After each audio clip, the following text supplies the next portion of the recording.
kami hormati, terima kasih dalam kesempatan kali ini Panwascam Bungursari untuk yang kedua kalinya melaksanakan press release berkenaan dengan tahapan kampanye.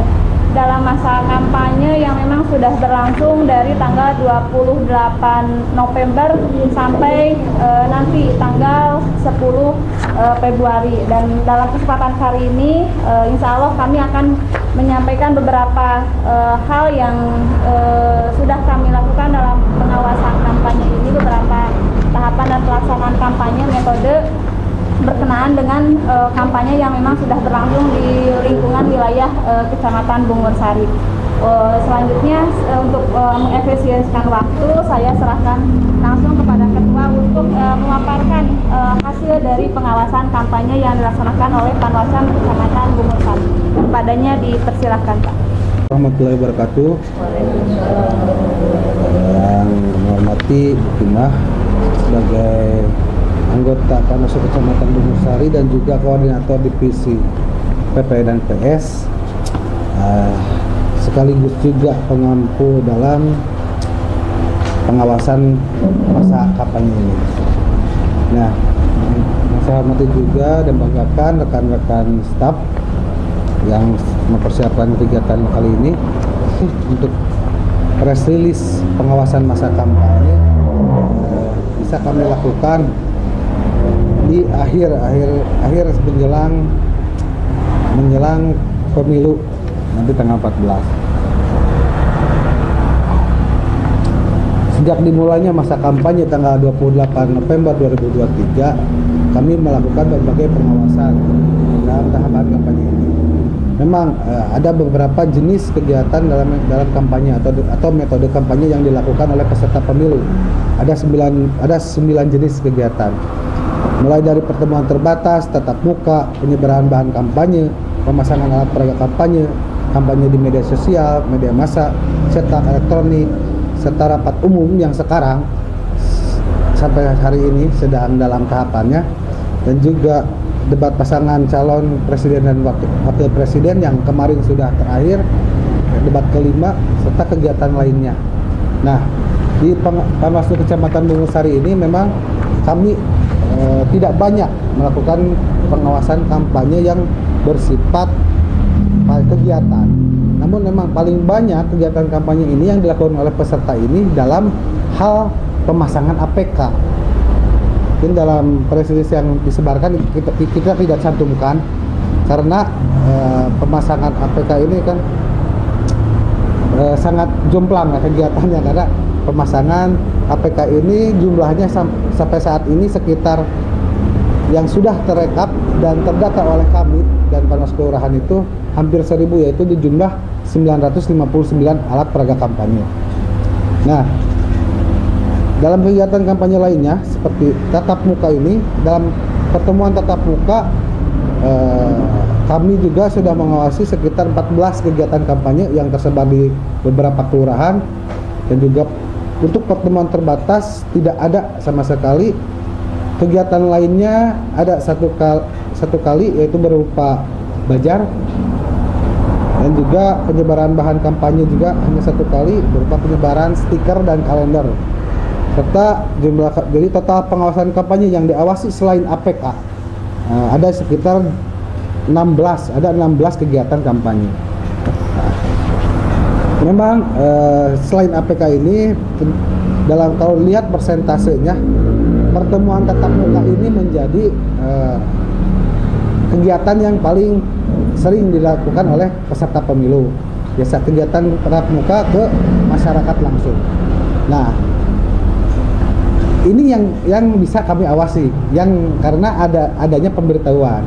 Namun tidak semua peserta pemilu menyampaikan pemberitahuan atau tembusan kepada kami. Nah, itu yang masalah apa ya, klasik sebenarnya, masalah klasik. Apakah ada ketakutan dari peserta pemilu jika kami awasi atau bagaimana? Karena selama ini alhamdulillah terakhir setelah adanya pengawas TPS ini ada beberapa info juga dari pengawas TPS yang tersebar di seluruh TPS ini, kalau ada kegiatan kampanye berjenis tatap muka di wilayahnya, mereka langsung menginformasikan kepada kami. Jadi ini juga pengawasan tatap muka ini akhir-akhir ini banyaknya karena ada info juga dari pengawas TPS itu. Pengawasan masa kampanye ini kan banyaknya, mungkin banyak yang bertanya-tanya terkait dengan alat peraga kampanye yang berserakan ini. Memang alat peraga kampanye yang sudah terpasang ini kami hanya sudah satu kali pas masa tahapan kampanye ini melakukan penertiban. Namun penertiban itu tidak secara keseluruhan, hanya di area-area lokasi jalan-jalan protokol atau jalan-jalan besar. Kemarin itu kita hanya di Juanda dan di Leteng Harun, hanya 2 jalan tersebut.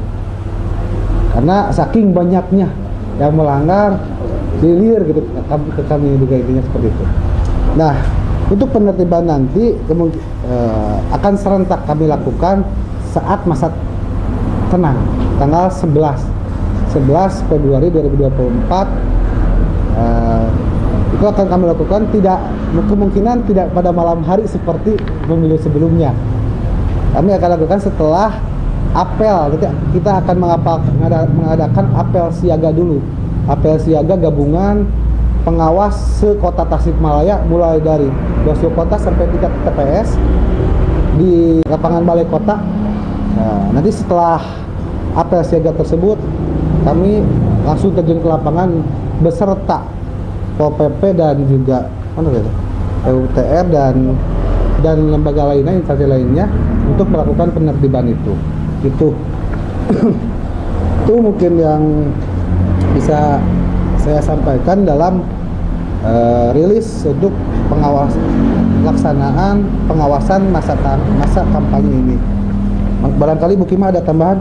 Yang tadi disampaikan oleh Ketua berkenaan dengan masa kampanye yang memang sudah berlangsung dari tanggal 28 dan pada hari ini tanggal 8 Februari kami menyampaikan data yang memang sudah kami lakukan dan kami dapatkan berkenaan dengan masa kampanye, baik itu kampanye dalam bentuknya alat peraga yang tadi jumlahnya ada hampir 1.000 dan 1.000 itu pun yang terekam oleh kami tidak sampai per detik ini, karena kan grafik untuk APK itu terus naik turun ya, kadang ada pemasangan, terus esoknya ada juga yang diturunkan, diganti dengan APK oleh partai lain, caleg lain misalnya seperti itu. Nah, sedangkan pengawasan untuk para PKD kan fokusnya bukan hanya kampanye saja, ada banyak hal pengawasan yang harus kami lakukan.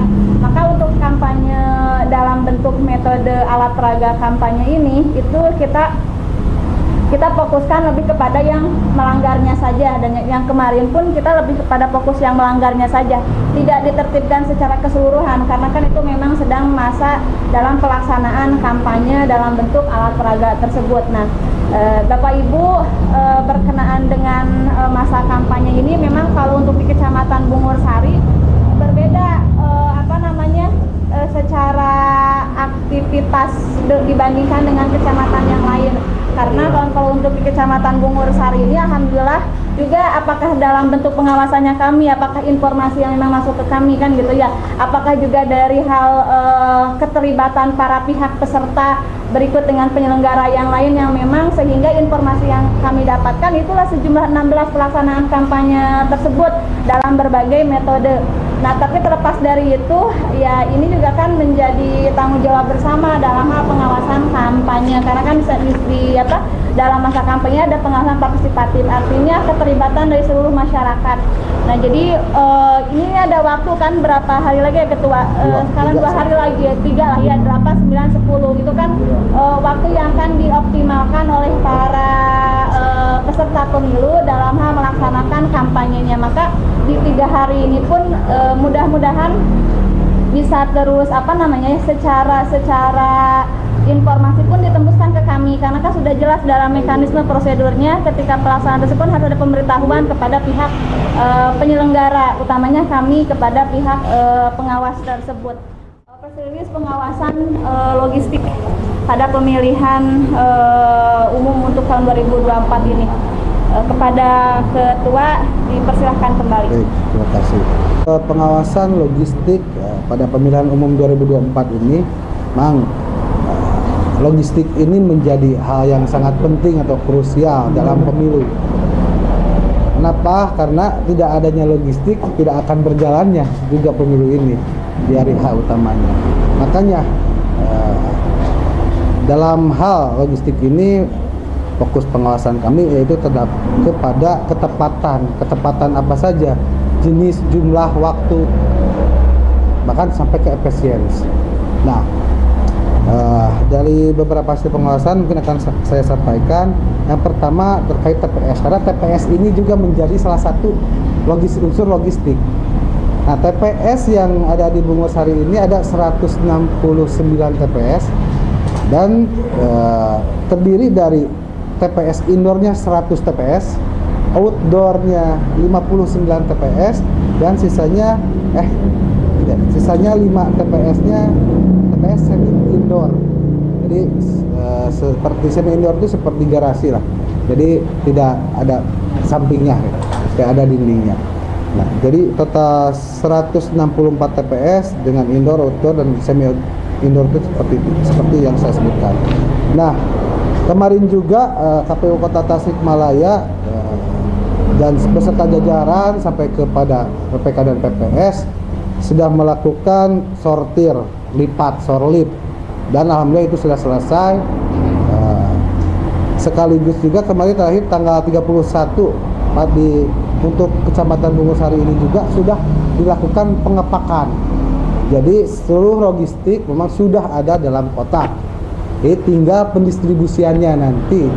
Nah, untuk jadwal distribusinya juga ini baru tadi kami dapatkan untuk Kecamatan Bungosari ini ada di tanggal 11 Februari, hari Minggu 11 Februari. Kemungkinan hari Minggu 11 Februari ini logistik dari KPU Kota akan didistribusikan kepada PPS melalui PPK. Nah, selain distribusi logistik dari sampai ke PPS, nanti juga akan ada persiapan kami menjelang distribusi logistik ini kepada TPS dari PPS ini. Dari PPS ke TPS ini kan ada jarak 2 hari. Nah, ini yang menjadi fokus juga faktor keamanannya, keamanan logistik nanti saat penyimpanan di PPS ini seperti apa? Apakah ada penjagaan atau seperti apa? Nah, ini akan kami koordinasikan dengan PPK terkait hal tersebut. Memang sudah jauh-jauh hari juga kami mengkoordinasi terkait hal itu. Mungkin tinggal memastikan saja bagaimana keamanannya logistik nanti di PPS ini. Karena ada 2 hari, itu 2 hari sebelum nanti didistribusikan kembali kepada TPS. Nah, kami dari jajaran Panwaslu Kecamatan sampai dengan pengawas TPS ini harus memastikan nanti ketepatan jumlah, jenis, waktu. Jangan sampai ada ketidaksesuaian jumlah berdasarkan jenisnya dan juga keterlambatan utamanya. Ada keterlambatan distribusi karena untuk distribusi dari PPS ke pengawas ke TPS ini kan paling lambat itu di H-1 yaitu tanggal 13 Februari 2024. Jadi tanggal 13 Februari 2024 ini harus sudah dipastikan bahwa logistik sudah sampai ke TPS dan juga harus bisa dipastikan jumlahnya sesuai dan tidak tertukar dengan TPS lain. Ini karena memang di Kota Tasik ini tidak ada kasus seperti itulah. Tidak ada kasus yang tertukar, apalagi beda dapil. Tapi kalau beda TPS pernah orang alami. Namun yang dikhawatirkan ini sampai beda dapil, karena akan ada nanti kan kalau tertukarnya kan tentu tertukar dalamnya, karena di dalam BA kan jelas.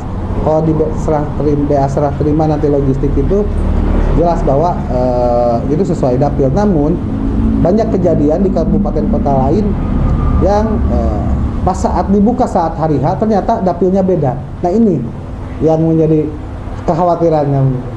Takutnya nanti kalau dapil beda ini akan ada keterlambatan nanti untuk penukarannya bagaimana, apalagi kalau jaraknya jauh. Tertukarnya dengan dapil 3 atau dapil 4 ini kan lumayan jauh, apalagi dapil 3. Nah, jadi jangan sampai ada hal semacam itu, mudah-mudahan tidak terjadi lah di kami. Itu hal yang ingin disampaikan dari kami kepada Bapak Ibu berkenaan dengan pengawasan untuk logistik pada pemilu 2024 ini. Memang kerja dari Panwaslu kecamatan beserta jajarannya sampai ke tingkat TPS memang di di masa tenang ini kan di samping logistik ya Ketua, di samping juga berkenaan dengan pengawasan kampanye juga kan tidak dimungkinkan terjadi hal demikian pun berkenaan dengan penertiban APK. Jadi fokus pengawasan dan kerja-kerja Panwaslu kecamatan berserta dengan jajarannya memang lumayan padat, makanya diharapkan ini juga menjadi kerjasama kami dan rekan-rekan semua, utamanya dari peserta berkenaan dengan tahapan yang akan kita hadapi menuju ke tanggal 14 Februari 2024 nanti. Mungkin itu Bapak Ibu yang dapat kami sampaikan berkenaan dengan masa dari tahapan kampanye pun dengan pengawasan logistik sendiri. Mungkin ada yang ingin disampaikan ataupun hal yang ingin diberikan berkenaan dengan dua fokus pengawasan kami.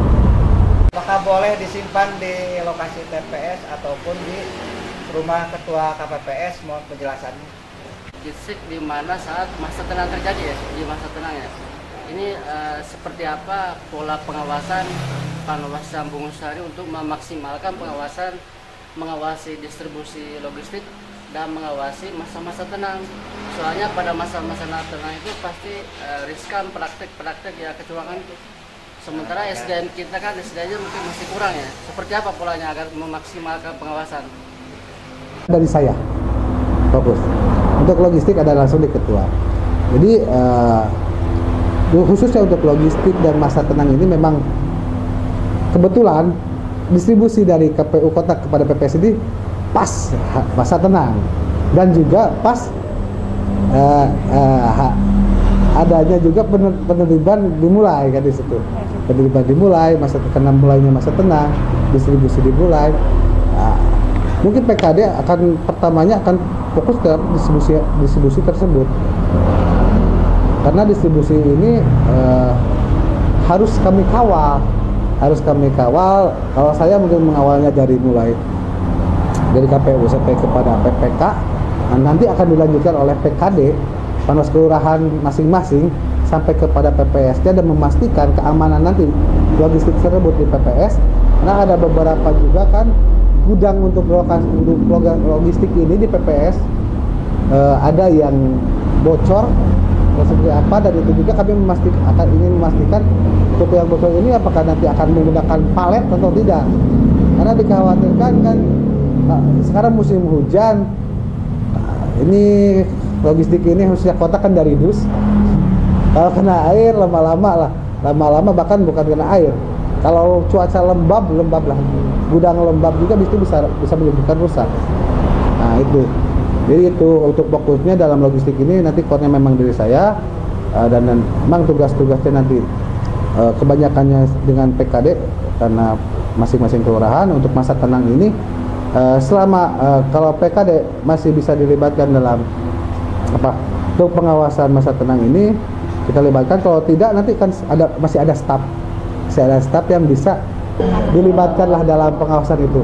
Pengawasan yang memang nanti kami kan akan menghadapi beberapa masa tahapannya, ya logistiknya, pendistribusiannya yang harus kami awasi, ya masa tenangnya tersebut berkenaan dengan indikasi, maka optimalisasi yang akan dilakukan oleh Panwaslu Kecamatan Bungusari, terutama untuk APK kan sebetulnya core-nya itu tidak ada dalam core tupusinya lembaga pengawas ini ya.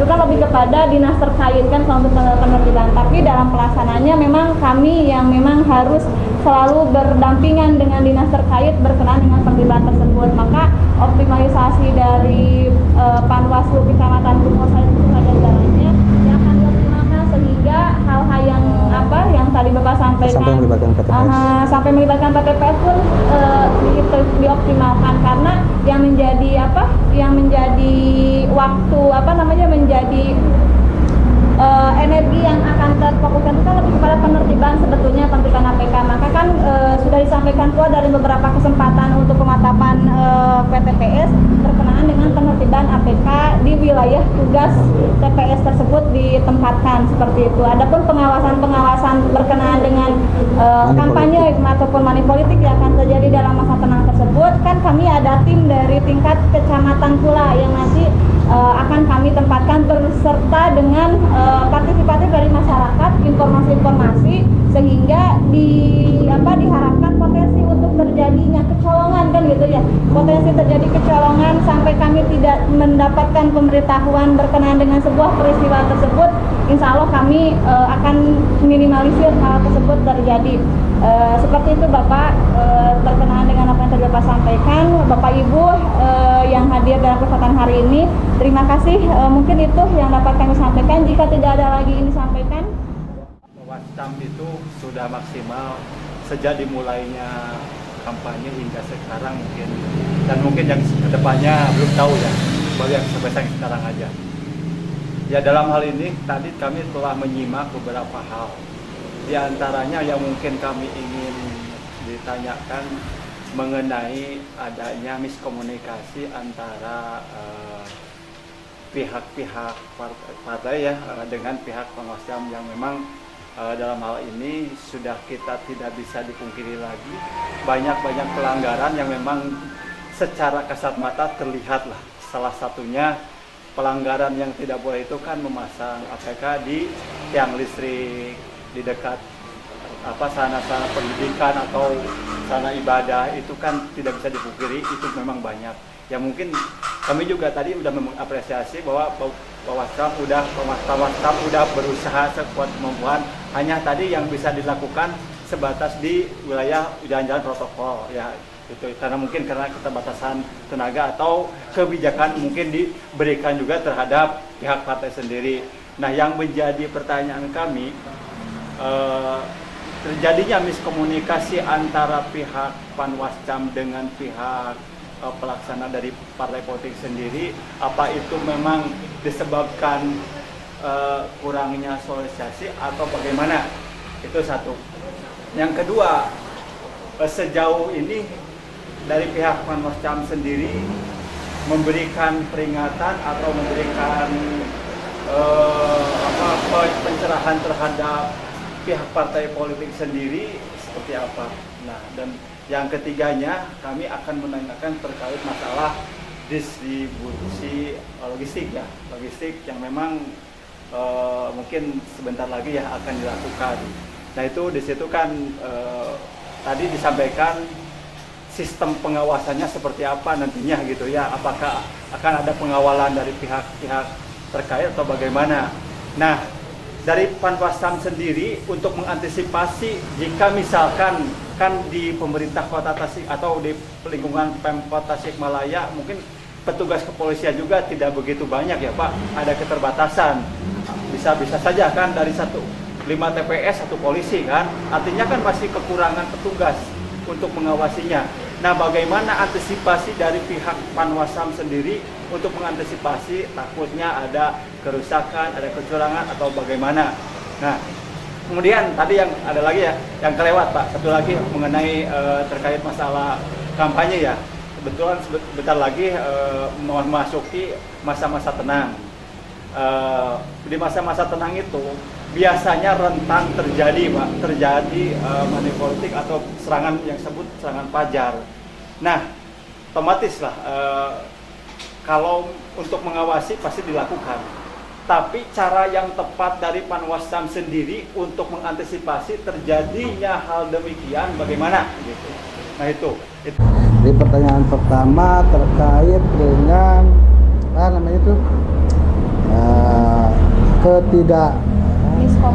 miskomunikasi dengan partai atau peserta pemilu terkait dengan APK ini. Memang kita dari jauh-jauh hari sebenarnya Panwascam Bungusari ini kami alhamdulillah sudah hampir seluruh partai sudah kami sudah koordinasi langsung dengan seluruh partai yang ada di tingkat kecamatan kami yang menjambanginya ke lokasi kantor partai tersebut. Nah, dalam hal koordinasi tersebut juga kami sampaikan mulai dari data pemilih yang kami sampaikan, mulai dari data pemilih dan sampai nanti ke tahapan kampanye ini akan seperti apa. APK ini emang kalau sebelum kami terlibat juga, tentu kami juga pasti mengirim yang namanya himbauan.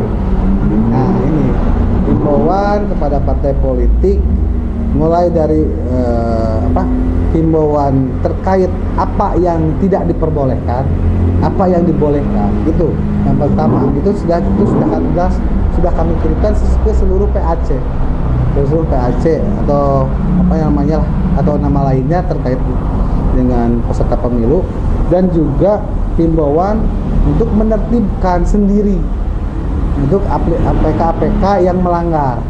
Namun pada kenyataan memang mungkin ada karena ada biaya juga yang harus mereka keluarkan untuk menertibkan tersebut, dan malas dan akhirnya makanya tapi juga di sini masih banyak yang belum dibawa sebenarnya oleh partai politik yang sudah ditertibkan ini. Tapi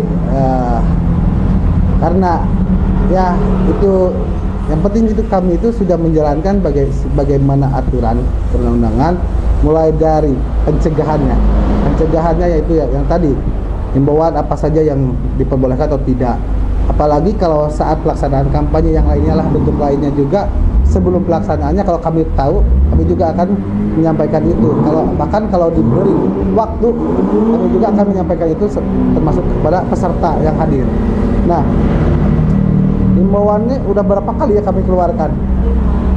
Ada 5 ya? Ada 5 kali lah terkait masa kampanye ini. Iya. Nah, untuk masa kampanye ini sampai 5 kali kami menyampaikan himbauan kepada partai politik di tingkat kecamatan.